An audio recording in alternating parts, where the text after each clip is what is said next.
সুন্দর সুন্দর গ্রাফিক দিয়া দিয়া ভাস্কর্য বানাইতেছে, কি সুন্দর আন্দোলন করছে। মোল্লারা ব্যাংকে লাইব, এখানে আবার বানাইতেছে, মোল্লারা আবার চুপ করে বইয়া হয়েছে।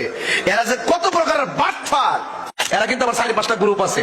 এক গ্রুপ দেখবেন ম্যানেজার সুরে কথা বলে, আরেক গ্রুপ দেখবেন ভাঙ্গার জন্য মানে নামাই দেয়, আরেক গ্রুপ দেখবেন সাংবাদিক সম্মেলন করতেছে, আরেক গ্রুপ দেখবেন ভিতরে জায়গা বান্ডেল আনতেছে। এত নম্বর মুনাফিক আমার জন্মের পরও দেখি নেই। বেহেস্তের টিকিট বেচছে না কয়েকদিন আগে, বেচছে কোথায় গেছে, ওখান কি বেচে, ওখান কি কেউ ক এই অফার শেষ, এই অফার শেষ। এটা নির্বাচনে গাইছিল, এই অফারটা নির্বাচনের জন্য আইছিল, এখন অফার শেষ। আবার যখন নির্বাচন আইব তখন আবার আসবে, কথা বলেন ঠিক কিনা? এদের চরিত্র দেখার দরকার ছিল, এদেরকে আমরা সারা জীবন যে বলছি এরা 2 নম্বর, এরা দেখার দরকার ছিল। হ্যাঁ, আমরা কি মনে করি নির্বাচনে ফেল করছিলাম? হ্যাঁ, যাইতালে বুঝালাম বলে লুডো খেলা কারে কর, তোমরা লুডো খেলা সবই বুঝি, সংসদ বাসা কথা কো, বাইরে গেলে কিন্তু এক টেবিলে বয়ে চা খাও।